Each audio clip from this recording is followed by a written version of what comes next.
কারো শরীরে পা লাগলে হাত দিয়ে সালাম করা কিংবা চুমু খাওয়ার বিধান কি? আমাদের সমাজে এই কালচারটা ব্যাপকভাবে প্রচলিত আছে। ধরেন আপনি বসে আছেন, আমি যাচ্ছি আপনাকে ডিঙ্গিয়ে, তো যাওয়ার সময় আপনার গায়ের সাথে আমার পাটা লেগে গেল, তখন আমরা কি করি? হাত দিয়ে টাচ করে বলি সরি। ঠিক না ঠিক? বা অনেক সময় হাত দিয়ে অনেকে মুখে চুমু খায়।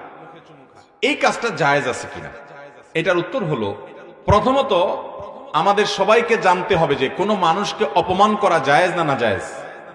কোনো মানুষকে অসম্মান করা ইসলামে জায়েজ আছে না জায়েজ? নবী করিম সাল্লাল্লাহু আলাইহি ওয়াসাল্লাম বিদায় হজের ভাষণে বলেছেন, তোমাদের প্রত্যেকের ইজ্জত সম্মানকে হারাম করা হয়েছে, অর্থাৎ এটা নষ্ট করতে পারে না কেউ। হারাম মানে সম্মানিত করা হয়েছে, এটাকে কেউ নষ্ট করার অধিকার নাই। এখন পৃথিবীতে কারোর প্রতি সম্মান প্রদর্শন বা অসম্মান প্রদর্শনের জন্য যে আপনার মানুষের কালচার, মানুষের যে অভ্যাস, মানুষের যে